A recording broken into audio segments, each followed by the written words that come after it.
پورے کمرے میں کانچ بکھرے ہوئے تھے۔ جب میں نے کمرے کا دروازہ کھولا تو وہ بیڈ پر بیٹھی بڑے خطرناک تیوروں سے مجھے دیکھ رہی تھی، اور سچ پوچھیں تو غضب کی لگ رہی تھی۔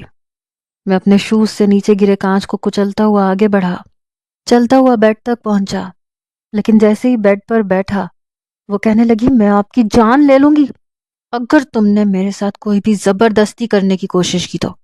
میں نے مسکرا کر اسے دیکھا۔ میں نے کہا، تمہاری یہی ادائیں تو میری جان لیتی ہیں سویٹ ہارٹ۔ تمہیں کیا لگتا ہے میں تمہیں بخش دوں گا؟ میں جانتا تھا کہ وہ بہت روئی ہے۔ اس میک اپ میں بھی اس کی روئی روئی آنکھیں میرا سکھ چین چرا رہی تھی۔ وہ کہنے لگی، مجھے کمزور مت سمجھنا۔ میں نے کہا، یہ گستاخی میں کہاں کر سکتا ہوں کہ تمہیں کمزور سمجھوں؟ میں تو تمہیں وہی سمجھتا ہوں جو تم ہو۔ کیا سوچا تھا تم نے؟ کیسے کسی اور کی ہونے جا رہی تھی؟ میں تمہیں بے وقوف نظر آتا تھا کہ تم جو چاہو گی میرے ساتھ کر لو گی۔ میں نے بھی کافی سنجیدگی سے بات آگے بڑھائی۔ وہ کہنے لگی، میں جانتی ہوں تم جیسا بدماش ایسی اوچھی حرکتیں کر سکتا ہے، کبھی بھی کسی کو عزت نہیں دے سکتا۔ میں نے بڑی تیکھی نظر سے اسے دیکھا تھا، لیکن جیسے ہی نظروں کا تصادم ہوا اس نے اپنا رخ غصے سے پھیرا، لیکن جیسے ہی میں نے اپنا ہاتھ بڑھا کر اس کے رخسار کو چھوا تو کسی کرنٹ کی مانند وہ پیچھے ہٹی۔ پہلی بار میں نے اس کے چہرے پر خوف دیکھا۔ میں نے کہا، کیا ثابت کرنا چاہتی تھی تم؟ پورے کمرے کا حشر بگاڑ دو گی، چیزوں کو توڑ دو گی تو میں اپنے حق سے دستبردار ہو جاؤں گا۔ میری بات پر اس نے کوئی جواب نہیں دیا تھا۔ میں نے آگے بڑھ کر جیسے ہی سائڈ ٹیبل کا لیمپ آف کیا اور اس کے قریب ہونے لگا تو ہاتھ میں پکڑی پرفیوم کی ٹوٹی ہوئی شیشی اس نے پوری قوت سے میرے سینے کی جانب بڑھائی، اور نیلے رنگ کی شلوار قمیض پہنے اور سر پر سندھی ٹوپی پہنے میں ایک ملازم کی حیثیت سے اس گھر میں داخل ہوا تھا، جہاں اس وقت مجھے نہ کوئی جانتا تھا نہ پہچانتا تھا۔ وارث شاہ کو سب بھول گیا تھا کہ میں کون ہوں، لیکن وہ مجھے یاد تھا، بہت اچھے طریقے سے یاد تھا، اور یہاں میں اپنی پہچان کروانے ہی آیا تھا۔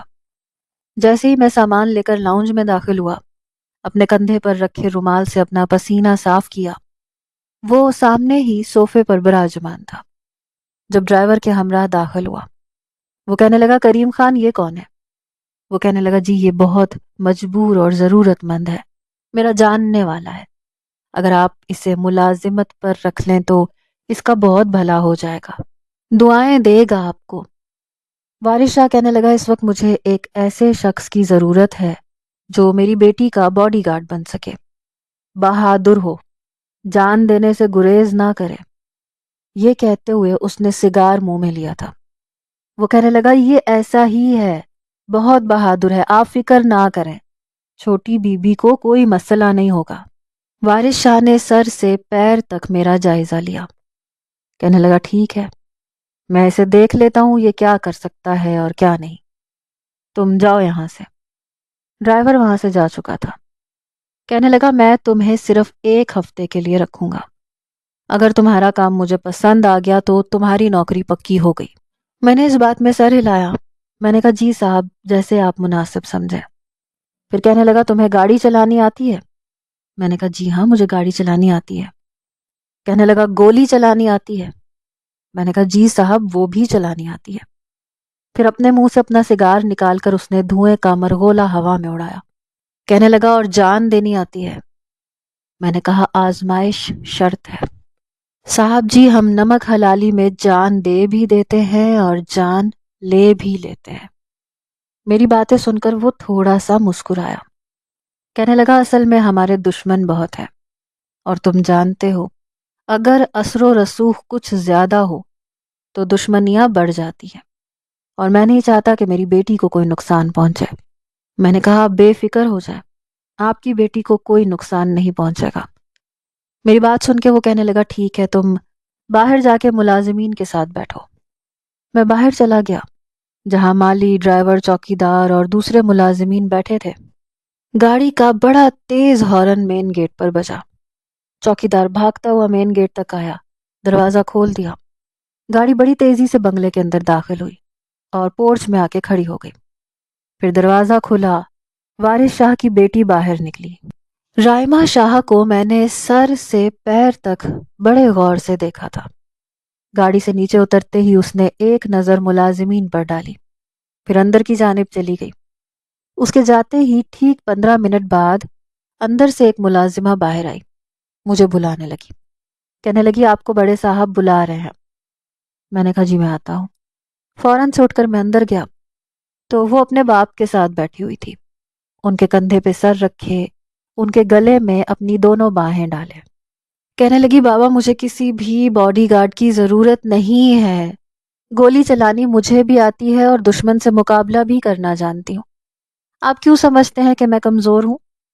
وہ کہنے لگے مجھے پتا ہے تم بہت بہادر ہو، لیکن اپنے دشمن کو بھی کمزور نہیں سمجھنا چاہیے، اس وقت وہ تمہاری تلاش میں ہے، بس مجھے یہ کیس ختم ہونے کا انتظار ہے، جیسے ہی یہ کیس ختم ہوگا سب کچھ ٹھیک ہو جائے گا تو پھر میں بے فکر ہو جاؤں گا، لیکن تب تک کے لیے یہ نوجوان تمہاری حفاظت کرے گا۔ یہ بات سن کر رائمہ شاہ نے مجھے سر سے پاؤں تک دیکھا، کہنے لگی بابا مجھے نہیں ضرورت کسی کی، اب میرے ساتھ کوئی بھی زبردستی نہیں کر سکتا۔ وہ کہنے لگے میں کچھ نہیں سنوں گا، تم جہاں جاؤ گی یہ نوجوان تمہارے ساتھ جائے گا، بس۔ اپنے باپ کے حتمی انداز کو سن کر وہ چپ سی ہو گئی۔ میں ابھی سونا چاہتی ہوں، پھر شام کو مجھے پڑھنا بھی ہے۔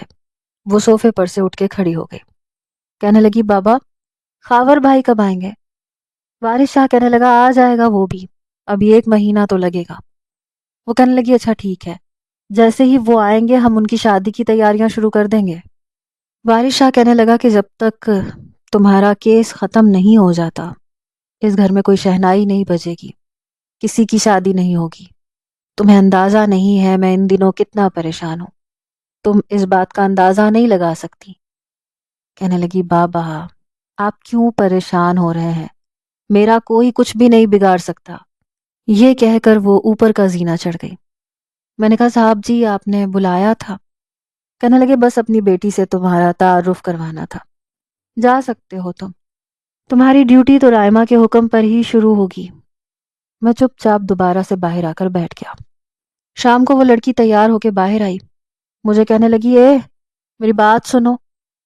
میں نے دائیں بائیں دیکھا، کہنے لگی یو ادھر آ۔ میں نے انگلی اپنی جانب کر کے پوچھا تو اس نے اس بات میں سر ہلایا۔ باہر بنے باغیچے میں بیٹھا تھا، فوراً سے اپنے کندھے پہ رومال رکھا، چلتے ہوئے اس کے پاس آ گیا۔ اپنی گردن جھکائے میں نے کہا جی چھوٹی بی بی کہیے۔ وہ کہنے لگی مجھے اپنی دوست کے گھر جانا ہے۔ میں نے کہا جی ٹھیک ہے۔ میری جیب میں اس کی گاڑی کی چابی موجود تھی، میں نے اس کی گاڑی کا ڈرائیونگ ڈور کھولا اور میں بیٹھ گیا۔ وہ پچھلی نشست پہ بیٹھ گئی۔ چوکیدار نے دروازہ کھولا اور میں نے گاڑی باہر نکال لی۔ مین روڈ پر آ کر میں اس سے پتہ پوچھنے لگا، اس نے مجھے اپنی دوست کا ایڈریس بتایا، پھر کہنے لگی تمہارا نام کیا ہے؟ میں نے کہا جی میرا نام عاشق حسین ہے۔ یہ سن کر وہ ہنسنے لگی۔ میں نے کہا کیا بات ہے بی بی جی؟ کہنے لگی عاشق یہ بھی کوئی نام ہوتا ہے؟ میں نے کہا جی ہاں جی نام ہوتا ہے، میرا تو ہے۔ کہنے لگی بڑا عجیب نام ہے تمہارا۔ کافی خوش مزاج قسم کی لڑکی تھی، دولت کا گھمنڈ نہیں تھا اسے۔ پورے راستے وہ ہلکی پھلکی باتیں مجھ سے کرتی رہی، میرے گھر والوں کے بارے میں پوچھتی رہی اور میں اسے مختصر سے جواب دیتا رہا۔ پھر اسے اس کی دوست کے گھر چھوڑ کر میں باہر ہی کھڑا ہو گیا۔ میرے لیے حیران کن بات یہ تھی کہ جس علاقے میں وہ مجھے لائی تھی وہاں پر مناسب سے گھر تھے، بہت ہائی فائی علاقہ نہیں تھا، اور اس کی دوست بھی ایک مڈل کلاس لڑکی تھی۔ ایک سیاست دان کی بیٹی جیسی کوئی بات اس میں نہیں تھی۔ بہرحال 2 گھنٹے بعد وہ باہر آئی، دروازے پر اپنی دوست سے باتیں کرتے ہوئے گاڑی میں بیٹھی۔ میں پچھلے 8-10 دن سے یہ ڈیوٹی دے رہا تھا، میں 24 گھنٹے کا ملازم نہیں تھا۔ جیسے ہی وہ یہ کہتی کہ اب مجھے گھر سے باہر نہیں جانا تو میری چھٹی ہو جاتی تھی۔ ایک دن اسے اپنی دوست کی شادی پر جانا تھا، اس لیے رات کے 1 بجے میں نے اسے واپس گھر پہ چھوڑا، اس کی گاڑی وہیں پہ چھوڑی اور پیدل نکل گیا۔ مین روڈ پر جاتے ہوئے میں نے اپنے موبائل سے کال کی۔ کچھ ہی دیر میں ڈرائیور گاڑی کے ساتھ آ چکا تھا۔ میں پچھلی نشست پہ بیٹھ گیا۔ میں نے کہا جلدی چلو آج تو بہت تھکن ہو گئی ہے۔ یہ کہتے ہوئے میں نے اپنی ٹوپی سائڈ پہ رکھی اور اپنے بالوں میں انگلیاں چلا کر اسے سیٹ کرنے لگا۔ میرا ڈرائیور مجھے بڑی عجیب نظروں سے دیکھ رہا تھا۔ کہنے لگا صاحب جی ایک بات پوچھوں، میں برا تو نہیں مناؤ گے؟ میں نے کہا نہ پوچھو، میں برا مان جاؤں گا، چپ چاپ گاڑی چلاؤ، میرے سر میں بہت درد ہے۔ یہ کہہ کر میں نے پچھلی نشست سے سر ٹکایا اور آنکھیں بند کر لی۔ میری آنکھوں کے سامنے وہی دل دہلا دینے والے مناظر تھے، میرے سینے میں وہی آگ دہکنے لگی تھی، وہی دھندلا دھندلا سا منظر تھا جو میرا سب کچھ بگاڑ کے رکھ گیا تھا۔ میرے دماغ کی تنابیں کھنچنے لگی تھیں، میرے اعصاب پر کوڑوں کی طرح برستے تھے۔ لیکن جس اذیت سے میں پچھلے 15 سال سے گزر رہا تھا، اب اسی اذیت سے گزرنے کا وقت وارث شاہ کا آ چکا تھا۔ گاڑی رکی اور ہارن بجا تو میں اپنے ماضی کے جھرونکوں سے باہر آیا۔ کچھ دیر بعد چوکی دار نے دروازہ کھولا۔ گاڑی پورچ میں جا کر جیسے ہی رکی، میں نے پچھلی نشست کا دروازہ کھولا اور باہر آ گیا۔ سیدھا لاؤنج میں گیا جو کہ بالکل خالی تھا، تمام ملازمین سو چکے تھے۔ میں اپنے کمرے میں آیا، ایک نظر سامنے لگے دراز قد آئینے پہ ڈالی۔ کوئی پہچان بھی نہیں سکتا تھا کہ میری اصل حقیقت کیا ہے۔ میں نے کندھے پر رکھا رومال زور سے زمین پر پھینکا تھا، پھر اپنا وارڈروب کھولا، نائٹ سوٹ نکال کر واش روم چلا گیا۔ آدھا گھنٹہ شاور لیتا رہا، لیکن دماغ کی کھولن تھی کہ کم ہونے کا نام ہی نہیں لے رہی تھی۔ جیسے ہی میں واش روم سے باہر آیا تو اپنے بیڈ پر دراز ہو گیا، پھر انٹرکام پر ملازم سے کہا کہ ایک بلیک کافی لا کر دو۔ میرے سر میں اس وقت شدید درد اٹھ رہا تھا، میری آنکھیں نفرت اور غصے سے سرخ ہو رہی تھیں۔ کچھ ہی دیر میں وہ ملازم لڑکا میرے کمرے میں آیا اور بلیک کافی کا کپ رکھ دیا۔ کہنے لگا بڑے صاحب کی کال آئی تھی۔ میں نے کہا کیا کہہ رہے تھے؟ کہنے لگا وہ کہہ رہے تھے کہ موسیٰ نے موبائل آف کیا ہوا ہے کب سے، اسے فون کر رہا ہوں۔ میں نے کہا ٹھیک ہے تم جاؤ، میں بات کر لوں گا۔ وہ کمرے سے باہر جا چکا تھا۔ میں نے بلیک کافی کا ایک گھونٹ بھرا، اندر کچھ طمانینت کا احساس ہوا۔ کافی کا کپ پیتے ہی میری آنکھوں پہ نیند چھانے لگی، لیکن جیسے ہی میں نے آنکھیں بند کیں اور سونے کی کوشش کرنے لگا تو میرے کانوں میں آواز ابھری، موسیٰ کے بچے میں تمہیں چھوڑوں گی نہیں، ادھر دو میرا موبائل۔ میں نے کہا سوال ہی پیدا نہیں ہوتا، میں نہیں دوں گا۔ یہ کہتے ہوئے میں آگے آگے بھاگ رہا تھا، وہ میرے پیچھے پیچھے۔ اس کی کھلکھلاتی ہنسی سے پورا گھر بھرا بھرا رونق والا لگتا تھا۔ میں نے گہری سانس لی۔ یہ یاد نہیں تھی، شاید میری زندگی کی ساتھی تھی، لیکن پھر ایک دم میری آنکھوں کے سامنے کفن میں لپٹا ہوا وجود آنے لگا اور یک بارگی سے میرا دل دھڑکا تھا۔ نیند سے چور آنکھیں میری پوری کی پوری کھل گئی تھیں۔ چیخو پکار اور رونے کی آوازیں میرے کانوں سے ٹکرانے لگی۔ میں اسے بار بار ہلا رہا تھا، کہہ رہا تھا تم اٹھ کیوں نہیں رہی، اٹھو، آنکھیں کھولو، میں آج کے بعد تمہیں تنگ نہیں کروں گا، تمہیں کچھ نہیں کہوں گا، لیکن خدا کے لیے اٹھو۔ لیکن وہ نہیں اٹھ رہی تھی۔ میری آنکھوں کے کناروں سے آنسو بہہ کر تکیے میں جذب ہونے لگے۔ میں نے بڑے کرب سے اپنی آنکھیں بند کی، میرے اندر وہی آگ دہکنے لگی۔ میں نے کہا میں تمہیں چھوڑوں گا نہیں وارث شاہ، ایسی شکست دوں گا کہ دنیا تمہیں روتے اور تڑپتے ہوئے دیکھے گی۔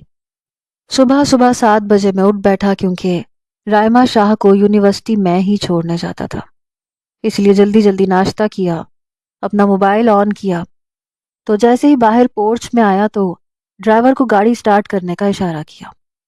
میرے والد کی بہت سی مس کالز آئی ہوئی تھی۔ میں نے انہیں فون کیا تو دوسری ہی بیل پر انہوں نے فون اٹھا لیا۔ کہنے لگے موسیٰ کہاں تھے تم؟ 3 دن سے تمہیں کال کر رہا ہوں۔ میں نے کہا بس مصروف تھا۔ کہنے لگے کہاں مصروف تھے؟ آفس تو تم جا نہیں رہے، سب کچھ مینیجر کے سر پہ چھوڑ رکھا ہے، نہ کسی سیاسی میٹنگ میں تم پہنچ رہے ہو، کر کیا رہے ہو تم؟ میں نے کہا بابا آپ اچھے طریقے سے جانتے ہیں۔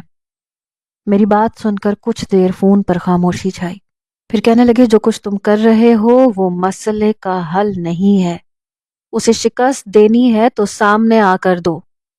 میں نے کہا میں سامنے بھی آ جاؤں گا، لیکن وقت آنے پر آؤں گا، ابھی نہیں آؤں گا، جب وارث شاہ ہر طرف سے بالکل بے بس ہو جائے گا۔ میں کچھ دن آپ سے فون پر بات نہیں کر سکتا، اس لیے پلیز مجھے فون مت کیجیے گا، اور کرنا بھی ہوا تو رات کو کیجیے گا، میں موبائل ساتھ لے کر نہیں جاتا۔ وہ کہنے لگے تم کر کیا رہے ہو؟ میں نے کہا وہ بھی بتا دوں گا، لیکن ابھی مجھے میرا کام کرنے دے۔ یہ کہہ کر میں نے فون بند کر دیا۔ وہ بھی جانتے تھے کہ میں اپنی دھن اور اپنی ضد کا کتنا پکا ہوں۔ بہرحال ڈرائیور نے مجھے اسی مخصوص جگہ پر اتارا تھا۔ میں نے گاڑی میں رکھا رومال اپنے کندھے پہ رکھا۔ میں نے کہا موبائل میرے کمرے میں جا کے رکھ دینا۔ کہنے لگا جی صاحب۔ پھر میں گاڑی سے نیچے اتر کر پیدل چلنے لگا۔ 20-25 منٹ کی مسافت کے بعد میں بنگلے تک پہنچ چکا تھا۔ جیسے ہی ڈور بیل دی چوکیدار نے مجھے دیکھا، دروازہ کھول دیا۔ کہنے لگا ٹائم دیکھا ہے تم نے؟ چھوٹی بی بی کو دیر ہو رہی ہے۔ میں نے کہا ہاں، بس نکلتے نکلتے وقت لگ گیا تھا۔ وہ سامنے ہی کھڑی بار بار اپنی کلائی میں پہنی گھڑی کو دیکھ رہی تھی۔ کہنے لگی وقت کا احساس نہیں ہے تمہیں؟ تمہیں اندازہ ہے مجھے اپنا ہر کام وقت پہ کرنا پسند ہے۔ میں نے کہا جی بی بی جی، بس آج غلطی ہو گئی، بس ناشتہ کرنے لگ گیا تھا، آئندہ نہیں کروں گا۔ کہنے لگی میں کچھ نہیں جانتی، صبح 6 بجے اٹھو یا 5 بجے، یہاں اپنے ڈیوٹی آورز پہ پہنچ جایا کرو، اب جلدی چلو۔ بہرحال میں نے جلدی سے گاڑی کی ڈرائیونگ شروع کی اور اسے یونیورسٹی چھوڑ کر وہیں بیٹھ گیا، کیونکہ یہی میری ڈیوٹی تھی۔ میں نے اپنی جیب میں سے سگریٹ نکالا، پینے لگا۔ سگریٹ جیسے ہی ختم ہوا میں نے اپنے چھوٹے سے نوکیا موبائل سے کال کی۔ اس نے فون اٹھایا تو میں نے کہا کہ تمہیں بینک کی طرف سے میسج ملا؟ کہنے لگا جی سر مل گیا۔ میں نے کہا گڈ، میرا کام بھی ہو جانا چاہیے اور وہ بھی وقت پر۔ کہنے لگا سر آپ کو کہنے کی ضرورت ہی نہیں ہے۔ میں نے کہا شاباش۔ یہ کہتے ہوئے میں نے فون بند کیا اور ایک خباثت بھری مسکراہٹ اپنے چہرے پر سجائی۔ کچھ ہی دیر میں یونیورسٹی کا وقت ختم ہوا تھا جب اسٹوڈنٹس کے ساتھ وہ بھی باہر نکلتی ہوئی مجھے نظر آئی۔ پھر اپنی دوست سے بائے کہتی ہوئی گاڑی کے پاس آ گئی۔ پچھلی سیٹ کا دروازہ میں نے کھولا، وہ اندر بیٹھی تو میں نے دروازہ بند کیا۔ پھر میں آگے جا کے بیٹھ گیا۔ میں جان بوجھ کر گاڑی سنسان راستوں سے لے کے جانے لگا۔ وہ کہنے لگی یہ کہاں سے لے کے جا رہے ہو؟ میں نے کہا چھوٹی بی بی یہ شارٹ کٹ ہے۔ کہنے لگی اچھا۔ پھر وہ موبائل پر اپنی دوست سے بات کرنے لگی جب اچانک سے میری گاڑی کے پیچھے 2 گاڑیاں پیچھا کرنے لگی۔ جیسے میں نے ان دونوں گاڑیوں کو دیکھا میں نے گاڑی کی سپیڈ بڑھا دی۔ یہ دیکھ کر رائمہ شاہ کے ہوش اڑے تھے۔ وہ کہنے لگی اتنی تیز ڈرائیو کیوں کر رہے ہو؟ میں نے کہا وہ 2 گاڑیاں ہمارا پیچھا کر رہی ہیں۔ یہ سن کر وہ گھبرائی، چہرے کی رنگت اڑی، پھر اچانک سے فائرنگ ہونے لگی۔ میں نے گاڑی مختلف گلیوں میں گھمانا شروع کر دی۔ وہ گاڑیاں بھی میرا پیچھا کر رہی تھیں۔ فائرنگ کی آواز سن کر وہ لڑکی بے تحاشا گھبرائی تھی، ڈر گئی تھی، لیکن اگلے ہی لمحے اس نے مجھے چونکا کے رکھ دیا کیونکہ اس نے اپنے پرس میں سے ایک پسٹل نکال لی۔ میں نے کہا چھوٹی بی بی یہ آپ کیا کر رہی ہیں؟ کہنے لگی جوابی کارروائی تو کرنی پڑے گی ورنہ وہ لوگ سمجھیں گے کہ ہم کمزور ہیں۔ میں نے کہا آپ یہ پسٹل مجھے دیں، میں آپ کو رسک نہیں لینے دے سکتا۔ میں نے اس کے ہاتھ سے پسٹل چھین لیا۔ میرا یہ مقصد تھا کہ میں اس کے سارے ہتھیار اپنے ہاتھ میں رکھنا چاہتا تھا تاکہ اس کے پاس بچاؤ کا کوئی بھی راستہ نہ رہے۔ میں نے باہر کی جانب پسٹل نکال کے ہوائی فائرنگ کی۔ وہ گاڑیاں اب کافی پیچھے رہ گئی تھیں۔ میں مختلف گلیوں میں گاڑی گھما کر مین روڈ پر آ گیا۔ وہ کافی پریشان تھی اور پریشانی میں اپنی انگلیاں چٹکا رہی تھی۔ میں تیزی سے گاڑی چلاتا ہوا بنگلے تک پہنچا۔ جیسے ہی چوکیدار نے دروازہ کھولا، گاڑی پورچ میں کھڑی ہوئی۔ سب سے پہلے وہ گاڑی سے اتر کے لاؤنج کے اندر بھاگی۔ میں سمجھ گیا کہ اتنی بھی بہادر نہیں ہے جتنا خود کو ظاہر کرتی ہے۔ ان کی بہادری صرف ہتھیار تک ہے، جب تک ہاتھ میں ہتھیار رہے تب تک طاقت ہے، اور بنا ہتھیار کے تو یہ کچھ بھی نہیں۔ جب میں اندر داخل ہوا تو وہ اپنے باپ کے سینے سے لگی روئے جا رہی تھی، اور وارث شاہ کے چہرے پر تفکر کی لکیریں دیکھ کر مجھے بڑا سکون آیا تھا۔ مجھے دیکھ کے کہنے لگا کون تھے وہ لوگ؟ میں نے کہا آپ کے دشمن ہوں گے لیکن آپ بے فکر رہیں، آپ کی بیٹی کو کوئی نقصان نہیں ہوا ہے اور نہ ہوگا۔ کہنے لگے پھر بھی تم اپنے طریقے سے پتہ کرواؤ کون لوگ تھے، پتہ تو میں بھی کرواؤں گا۔ میں نے کہا کہ گاڑی کا نمبر میں نے نوٹ کر لیا تھا۔ میں نے گاڑی کا نمبر بتا دیا۔ کہنے لگا کہ ان کے لباس کالے تھے اور چہروں پر نقاب تھے، اس لیے چہرے تو میں نہیں پہچان پایا۔ ہاں، ایک نوجوان جو ڈرائیونگ کر رہا تھا، اس کی شہادت کی انگلی پر چاندی کی انگوٹھی تھی جس پر نیلم کا پتھر تھا، نیلے رنگ کا۔ یہ دیکھ کر وہ مجھے زیرک نظروں سے دیکھنے لگے۔ کہنے لگے تم کافی سمجھدار ہو،